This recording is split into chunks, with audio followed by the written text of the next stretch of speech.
सालों की policy paralysis का नतीजा ही है कि पॉस्को, आर्सेलरमित्तल जैसी बड़ी विदेशी कंपनियां भारत में अपने निवेश से पीछे हट रही हैं। आरबीआई और सरकार की तरफ से रुपए को संभालने के लिए रोज नए कदम आ रहे हैं, लेकिन रुपए की गिरावट है कि थमने का नाम नहीं ले रही और अब भारत में आ रहा निवेश लगातार कम हो रहा है। लेकिन अब हालात ये है कि भारतीय कंपनियां भी भारत में निवेश से कतरा रही हैं। कुमार मंगलम बिरला, नीरज कंवर जैसे दिग्गजों ने भी विदेश में निवेश करने पर जोर रखने की बात कही है। सिप्ला के वाई के हमीद ने तो भारत को गुड बाय करने तक की बात कह डाली। ऐसे में जब भारतीय कंपनियां ही भारत पर विश्वास नहीं कर रही तो एफडीआई लाने की कोशिशें कितनी कारगर होंगी यह तो देखने वाली बात है। लेकिन अब भारत की इकोनॉमी की बिगड़ती हालत का ये आलम है कि भारत में पैसा आने की बजाय भारत से पैसा जा रहा है। आखिर क्यों भारतीय कंपनियां जा रही हैं विदेश? क्या इंडिया ग्रोथ स्टोरी से भारतीयों का ही विश्वास उठ चुका है? इसी मुद्दे पर हम लेकर आए हैं खास सीरीज यूपीए का अनर्थ तंत्र और इसका पहला भाग है रिवर्स एफडीआई।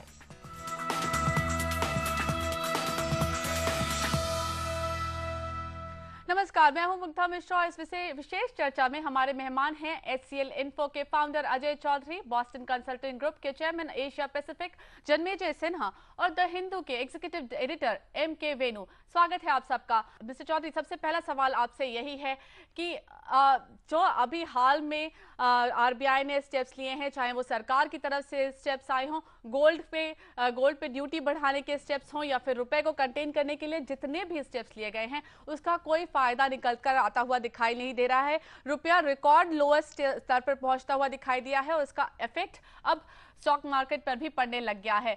क्या जो स्ट्रैटेजी है रुपए को संभालने की या फिर जो भी इकोनॉमी को संभालने की स्ट्रैटेजी है वही कहीं गलत जा रही है? देखिए, स्टेप्स तो गवर्नमेंट ने जो लिए हैं वो एक तरह से सही हैं और उसका इम्पैक्ट होना चाहिए रुपए पे, पर अभी तक तो कोई इम्पैक्ट दिख नहीं रहा है। और जो रीसेंट आरबीआई ने डिसीजंस लिए हैं जिसमें उन्होंने ये भी बता दिया है कि भाई अगर आप बाहर भी इन्वेस्ट करना चाहते हैं तो पहले 400% ऑन नेटवर्थ था, अब उसको 100% ऑन नेटवर्थ कर दिया है।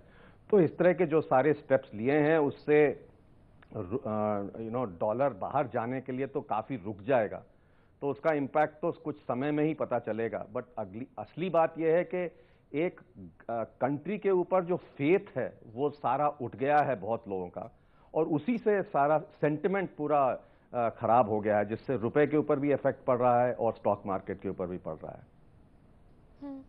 मिस्टर सिन्हा, आपको क्या लगता है ये स्ट्रैटेजी सही है कि हर रोज रुपए के ऊपर एक नया कदम निकल कर आता है और उसके बाद भी रुपया संभलता नहीं? देखिए, पहले तो रुपए के साथ ये है कि हम लोग को क्यों तकलीफ है कहीं रुपए गिरे। कंपेटिटिव बढ़ना चाहिए, कंपेटिटिवनेस हम लोग की मैन्युफैक्चरिंग और सर्विसेज की बढ़ना चाहिए। तो ये जो रुपए का जो पूरा विषय है इसको हम लोग को ठीक से समझना चाहिए। और उसमें एक ये चीज है कि अभी अनफॉर्चुनेटली एफआईआई फ्लोज दोनों रुपए को बढ़ाते हैं और सेंसेक्स को भी बढ़ाते हैं, और इसी से प्रॉब्लम शुरू होता है। हम लोग का देखिए करंट अकाउंट डेफिसिट अभी 4 बड़े आइटम से हिट है। एक है ऑयल, दूसरा है कोल, तीसरा है और चौथा है गोल्ड।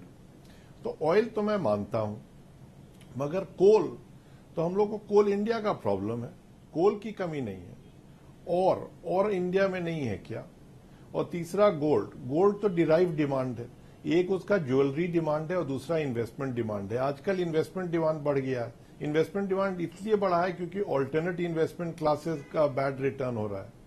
तो ये तो हम लोग के हाथ में मामला है कंट्रोल करने के लिए। कहीं करंट अकाउंट डेफिसिट को नहीं कंट्रोल करेंगे हम लोग तो रुपए को कभी भी लॉन्ग टर्म में नहीं कंट्रोल कर सकते। अभी ये हुआ है कि रुपए के लेवल तो अभी भी हमको लगता है हाई है, रुपए का लेवल तो अभी और गिरना है, मगर इसका जो इतना शार्प वॉलेटिलिटी है ये बिजनेस के लिए बहुत मुश्किल कर देता है।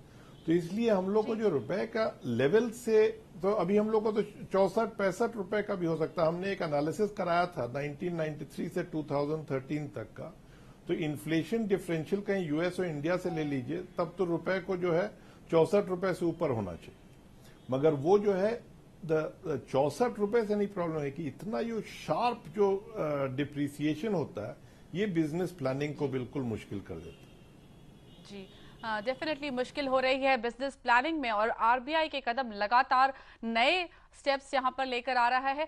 मिस्टर वेणु, आपसे समझना चाहेंगे, डॉक्टर मनमोहन सिंह को लिबरलाइजेशन का आर्किटेक्ट माना जाता है, वही भारत में लिबरलाइजेशन का वर्ड लेकर आए थे, लेकिन अब उनके ही राज में क्या हम कैपिटल कंट्रोल की तरफ बढ़ रहे हैं? क्या 1990s के पीछे जा रहे हैं हम, स्पेशली कंसिडरिंग कि अब भारत से बाहर निवेश करने पर भी रोक लग रही है?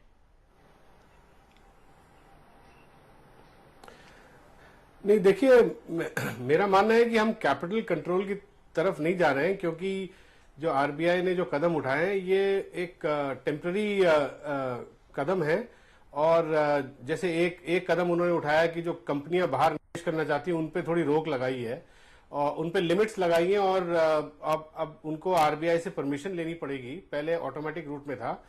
उसका कारण ये है कि अभी जो करंट अकाउंट डेफिसिट है वो पहले एड्रेस करना चाहते हैं और रुपए को स्टेबलाइज करना चाहते हैं।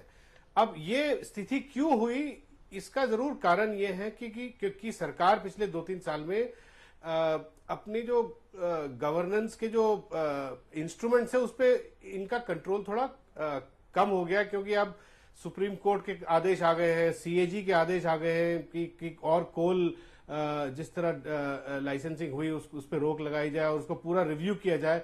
तो अभी देश में हर चीज रिव्यू हो रहा है और जुडिशरी रिव्यू कर रही है, और इस वजह से आप देखिएगा कि जो कोल इंपोर्ट है, हमारे पास इतना कोल है कि हम अपनी पूर्ति कर सकते हैं, मगर उसके बावजूद कोल इंपोर्ट $7 बिलियन जो होता था 4 साल पहले, 5 साल पहले, वो आज करीब $20 बिलियन हो गया है। तो अगर हमने अपना ही कोल प्रोड्यूस किया होता तो 12-13 बिलियन डॉलर की हमें इसकी सेविंग हमने करी होती।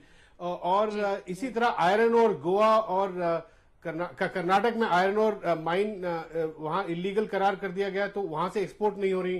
तो मेरा कैलकुलेशन है कि आयरन और माइनिंग अगर चल रही होती तो 4-5 बिलियन डॉलर और एक्स्ट्रा इंडिया के एक्सपोर्ट से आता। तो आप अगर कोल और आयरन ओर को लीजिएगा तो करीब 16 बिलियन डॉलर तो हम यहीं पे हम लूज कर रहे हैं, और ये पूरे 1% जीडीपी का क्लोज टू 1% है। अगर ये दोनों अगर ठीक हो रहा होता तो हमारी करंट अकाउंट डेफिसिट 3% से नीचे होती जीडीपी पे। हर जगह रिव्यू चल रहे हैं, हर जगह नई रेगुलेशन निकलकर आ जाती है किसी भी दिन, और शायद यही वजह है कि भारतीय कंपनियां ही अब बाहर का रुख करने लग गई हैं। बैकवर्ड इंटीग्रेशन काफी मुश्किल हो गया है। लेकिन यहाँ पर एक छोटा सा ब्रेक, लेकिन ब्रेक के बाद चर्चा जारी रहेगी, समझेंगे क्यों भारतीय कंपनियां बाहर जाके निवेश कर रही हैं।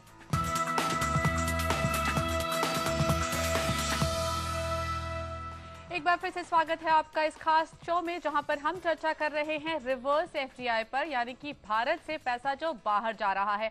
हमारे साथ हमारे गेस्ट बने हुए हैं। मिस्टर चौधरी, आपको लगता है कि ये कंसर्न की बात है कि इंडियन कंपनीज अब शायद इंडियन ग्रोथ स्टोरीज पर उतना विश्वास नहीं कर पा रही हैं, और अगर विश्वास कर भी रही हैं तो उनके लिए इतना मुश्किल हो गया है इंडिया में एक्सपेंशन करना कि शायद अगर उनको ग्रोथ देखनी है, अगर उनको ग्रोथ चाहिए, तो वो भारत के बाहर ही कर पाएंगी?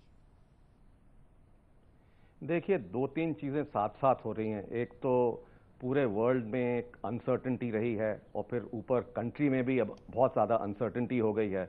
बहुत ज़्यादा डिसीजंस जो हैं वो फ्लिप फ्लॉप डिसीजंस हो रहे हैं, कभी आगे जाते हैं कभी पीछे जाते हैं। तो इससे क्या है कि बहुत ज़्यादा अनसर्टेनिटी का माहौल बन गया है, और इसी अनसर्टेनिटी माहौल को देख के इंडिया में लोग बाहर की तरफ देखने लगे हैं। और दूसरा ये है कि बिकॉज बहुत सारी कंट्रीज में एसेट्स इतने चीप अवेलेबल थे, इसलिए भी बहुत सारे लोग बाहर देख रहे थे और खरीद रहे थे कंपनीज को जाके, जो प्राइसेस आज 2-4 साल में मिल रही हैं वो कभी भी आगे शायद ना मिलें। तो इस तरह के एटमॉस्फेयर में जब इंडिया में डिसीजन मेकिंग बहुत डिफिकल्ट है, अगर आप लैंड लेना चाहते हैं वो बहुत डिफिकल्ट है, बहुत सारे इस तरह की इंडिया में कॉम्प्लेक्सिटीज आ गई हैं और अनसर्टेनिटी हो गई है। इस चक्कर में लोग बाहर इन्वेस्ट करना चाहते हैं, और ये तो नेचुरल है। अगर आप किसी भी कंपनी को देखें, अपनी ग्रोथ की तरफ देखेंगे, अपने शेयर होल्डर्स की तरफ देखेंगे, और जहां पर वो ज्यादा ग्रोथ देखते हैं वहीं जाएंगे। तो इस तरह से हमको इंडिया में एक तरह से फेथ लूज हो रहा है, उसको हमें रिवाइव करना की जरूरत है। ज़रूरत तो डेफिनेटली है। मिस्टर जन्मेजय सिन्हा, आप काफ़ी सारे लोगों से बात करते हैं, आपके पास काफ़ी सारी बड़ी कंपनियां कंसल्टिंग के लिए आती हैं। इंडिया स्पेसिफिक क्या ऐसे मेजर इश्यूज हैं जो आपको ये सामने निकल कर आते हैं? देखिए, इसमें पहले तो मैं थोड़ा फैक्ट एंड फिक्शन को सेग्रीगेट कर दूं कि इतनी भी अभी चर्चा है कि आउटबाउंड डील्स बढ़ रहे हैं, मगर कि आप फैक्चुअली देखिए तो 2010 में 102 डील्स हुए थे, 2011 में 90 डील हुए थे, 2012 में 72 डील हुए थे और 2013 में अभी तक 34 डील हुए हैं। तो एक्चुअली डील फ्लो बाहर घटा है, बढ़ा नहीं है। दूसरी बात यह है मगर सेंटिमेंट बहुत घट गया है। और सेंटिमेंट देखिए, आप कभी कैपिटल इन्वेस्टमेंट्स इंडिया में आर ऑन होल्ड, बिल्कुल स्थगित हो गए हैं। और ये सब स्थगित हुए हैं बाय डिलिबरेट पॉलिसी अनसर्टनिटी। आप मिनरल्स एंड माइनिंग को देख लीजिए, लैंड को देख लीजिए, स्पेक्ट्रम को देख लीजिए, रोड्स का कंसेशनियर एग्रीमेंट्स देख लीजिए, बहुत से जगह में अभी बाधाएं आ गए हैं। तो ये मूड एंड सेंटिमेंट को खराब कर दिया। जब मूड सेंटिमेंट खराब हो जाता है तो लोग बाहर देखने लगते हैं। मूड और सेंटिमेंट लो है। और आप बात कर रहे थे यहाँ पर नंबर ऑफ डील्स तो जरूर कम हुई हैं, लेकिन टिकट साइज काफी बढ़ गया है। इंडियन कंपनीज काफी बड़े एक्विजिशंस भी बाहर कर रहे हैं। अगर एक कंपैरिजन देखें तो पिछले साल के मुकाबले इसी जनवरी से लेकर मार्च तक के क्वार्टर की अगर हम बात करें तो उसमें अच्छा खासा जंप निकल कर आया है। लेकिन मिस्टर वेणु, इस वक्त आपसे ये समझना चाहेंगे, क्या आप इस बात से चिंतित हैं? पहली तो ये कि भारत से फंड्स अब इंडियन कॉर्पोरेट्स ज़्यादा इंटरेस्टेड हैं बाहर अपनी एक्सपोजर बढ़ाने में, और दूसरा ये कि क्या हम इसे इस तरह से भी देख सकते हैं कि शायद अगर अभी एक्सपोजर बाहर बढ़ाएंगे तो आगे जाकर फायदा भारतीय कंपनियों को होगा और वो अल्टीमेटली पैसा भारत में आएगा?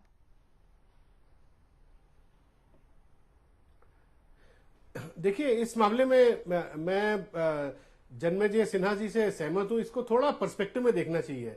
आप देखिए कि आज इंडियन कॉर्पोरेट बाहर जो भी कुछ थोड़े बहुत बोल रहे हैं, वो बाहर जाने की बात क्यों कर रहे हैं? क्योंकि उनकी जेन्युइन स्ट्रेटेजिक रीजंस हो सकती हैं। वो एक्सपैंड करना चाहते हैं, जैसे कुमार बिरला केमिकल प्लांट में निवेश करना चाहते हैं, और जैसे रिलायंस अमेरिका में शेल गैस में कर रहा है। वो चाहे हमारी स्थिति अच्छी होती या ना होती, वो शेल गैस में बाहर करते। मेरा ये कहना है कि कॉर्पोरेट्स आज बाहर इसलिए जाने की बात करें क्योंकि उन्हें लगता है कि बाहर गवर्नेंस है, लैंड क्लियरेंस जल्दी मिलेगा और चीप कैपिटल मिलेगा। मगर एक बहुत बड़ा रिस्क बाहर का ये है कि यूरोप वगैरह में लॉन्ग टर्म डिमांड बहुत फ्लैट है, वो बढ़ने की आशा नहीं है। डिमांड बढ़ेगा इंडिया में, मगर इंडिया में प्रॉब्लम की ये है कि वो सप्लाई साइड जो फैक्टर्स हैं जो बाहर अच्छी हैं, जैसे इंडिया में लैंड मिलना मुश्किल हो रहा है, कैपिटल की दिक्कत हो रही है, और भी जो गवर्नेंस इश्यूज हैं।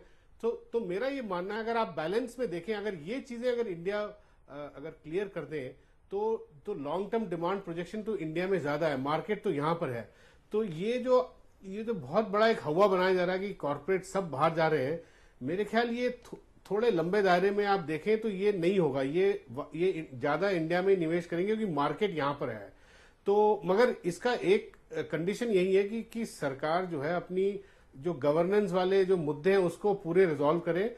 और मैं तो ज्यादातर जो बिजनेस से बात करता हूं तो वो कहते हैं कि वो अगले इलेक्शन का इंतजार कर रहे हैं। इलेक्शन के बाद जो नई सरकार आएगी उसके बाद उन्हें ये आशा है कि ये सारी जो जुडिशरी जो हर चीज को रिव्यू कर रही है और जो इंस्टीट्यूशन हर चीज को रिव्यू कर रहे हैं, ये इन मामलों में थोड़ा सा एक ठंडक आएगी और सब थोड़ा सा एक नया मोड़ आएगा पूरे ग्रोथ स्टोरी में। ये जो बिजनेसेस बोल रहे हैं, मगर वो वेट कर रहे हैं इलेक्शन का, मेरा ये मानना है। और ये जरूरी नहीं है कि सब बाहर जाना चाहते हैं जी।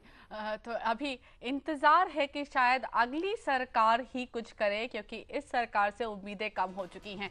लेते हैं यहाँ पर एक छोटा सा ब्रेक, लेकिन काफ़ी कुछ अहम पॉइंट्स हैं। स्पेशली एक्सपेंशन में कितनी दिक्कतें आती हैं, बैकवर्ड इंटीग्रेशन में किस तरह की दिक्कतें हैं, और क्या अगली सरकार उनको सॉल्व कर भी पाएगी, जानेंगे इस छोटे से ब्रेक के बाद।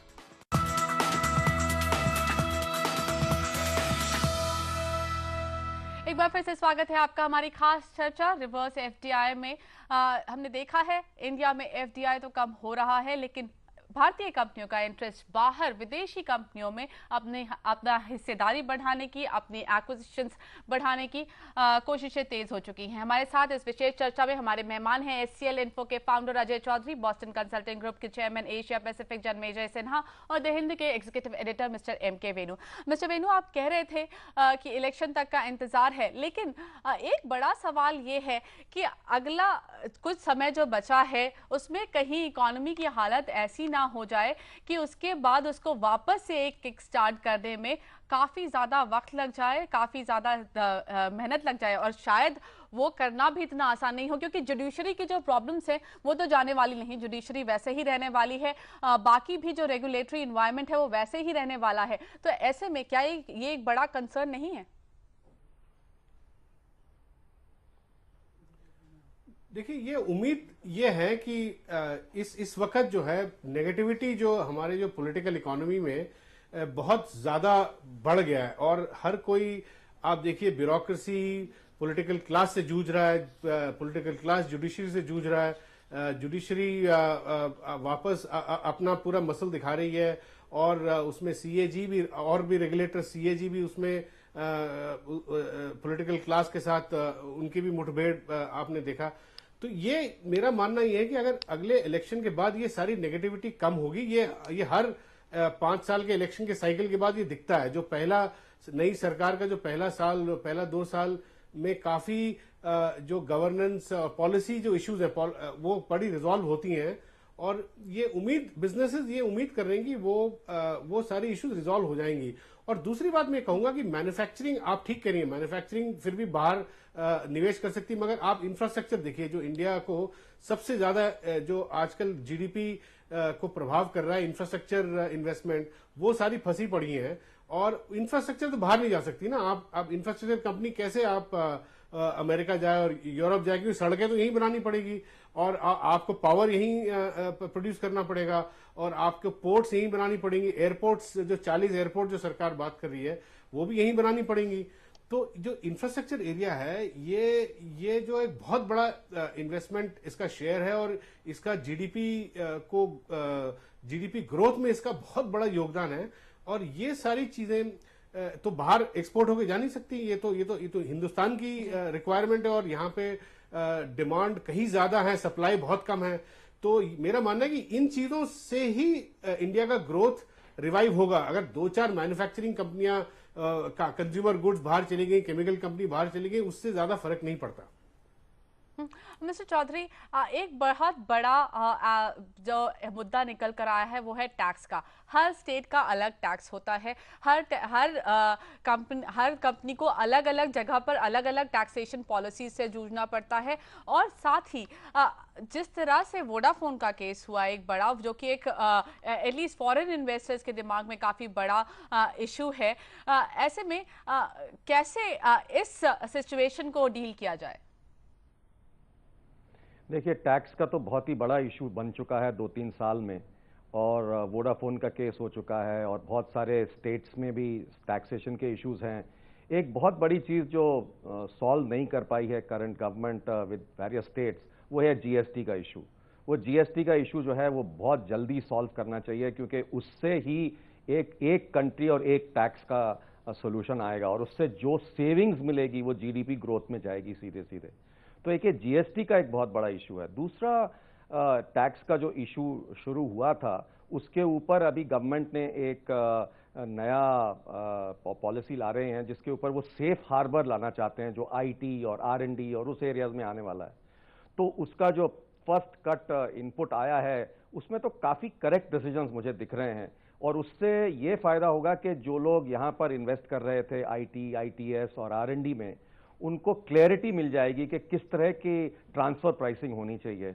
और उसमें एक्चुअली मैं भी इन्वॉल्व था, मेरे को भी उन कमेटी ने बुलाया था, और जिस तरह से बहुत काफ़ी इन्वेस्टमेंट हुई है आरएनडी में इस कंट्री में, उसको आगे ले जाना, तो ये एक एरिया कुछ सॉल्व होता लग रहा है। पर जो दूसरा एरिया है जीएसटी का, वो अभी काफ़ी अनसर्टन है, और उस अनसर्टनिटी से ही काफ़ी प्रॉब्लम्स है हमें। जी जी, मिस्टर सिन्हा, एक सवाल यहाँ पर ये भी है कि पॉलिसीज काफ़ी सारी आती है, लेकिन जब उनकी डिटेल समझी जाती हैं तो वो पॉलिसीज और कंफ्यूजिंग हो जाती हैं। स्पेशली सरकार ने पिछले कुछ दिनों में कुछ पॉलिसीज में के थ्रू कुछ सिचुएशन क्लियर करने की बात ज़रूर की, जैसे गैस प्राइसिंग की जो पॉलिसी आई, लेकिन उसके बाद उसको अगर उसकी डिटेल समझी जाए तो वो एक्चुअली काफ़ी कंफ्यूजिंग है। तो ऐसा क्यों हो रहा है और क्या स्टेप्स यहाँ पर सरकार ले सकती है? देखिए, अभी भी जो वेणु बोल रहे थे बिल्कुल सही है। 8,70,000 करोड़ के इंफ्रास्ट्रक्चर प्रोजेक्ट्स अभी क्लियरेंस के लिए रुके हुए हैं, अटके हुए हैं। 8,70,000 करोड़ समझ लीजिए। अभी वो आप देख रहे हैं कि डीडीए और डीएमआईडीसी में कंफ्यूजन चल रहा है कि कौन ये कॉरिडोर 40,000 करोड़ का आगे बढ़ाएगा। तो ये तो बड़ी दुख की बात है कि हम लोग के जो प्रोजेक्ट्स आ चुके हैं, जो बनाने के लिए जिसका कैपिटल भी क्लोजर हो गया है, फाइनेंशियल क्लोजर हो गया है, वो बढ़ नहीं पा रहे हैं आगे। और इसका मामला जो है अभी थोड़ा सा ये रिस्क अवर्जन जो आ गया है ब्यूरोक्रेसी में डिसीजन टेकिंग से। अभी देखिए, आप ही के शो में हम 6 महीना पहले वो इलेक्शन का करप्शन कैलकुलस पर बात किए थे कि अभी इंडिया रिफ्यूजेस टू पे फॉर इट्स डेमोक्रेसी, और हर पॉलिटिकल पार्टी और हर इलेक्शंस के लिए कौन कौन फॉर्म्स ऑफ रेजिंग फाइनेंस है। मैंने ये तो लैंड है, स्पेक्ट्रम है, मिनरल्स एंड माइनिंग है।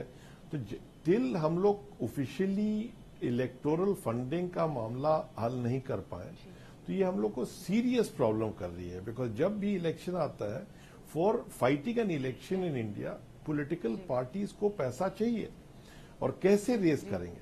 तो ये सब जो है करप्शन का हुआ बन गया है, उसके वजह से पॉलिटिकल नीड और यहाँ पर ब्यूरोक्रेटिक रिस्क अवर्जन, तो इसमें डिसीजंस नहीं ले पा रहे हैं जी लोग। बिल्कुल, करप्शन एक बड़ा मुद्दा बन गया है और शायद इसी वजह से अब ब्यूरोक्रेसी भी कोई नया स्टेप लेने से कतरा रही है। पुराने कर्मों का फल अब भुगत रही है और शायद इंडियन इकोनॉमी उसका खामियाजा भुगत रही है। लेकिन फिलहाल आप सबका बहुत बहुत धन्यवाद समय निकाल कर अपनी राय हमारे साथ शेयर करने के लिए। इस खास चर्चा में फिलहाल इतना ही। आप देखते रहिए CNBC आवाज।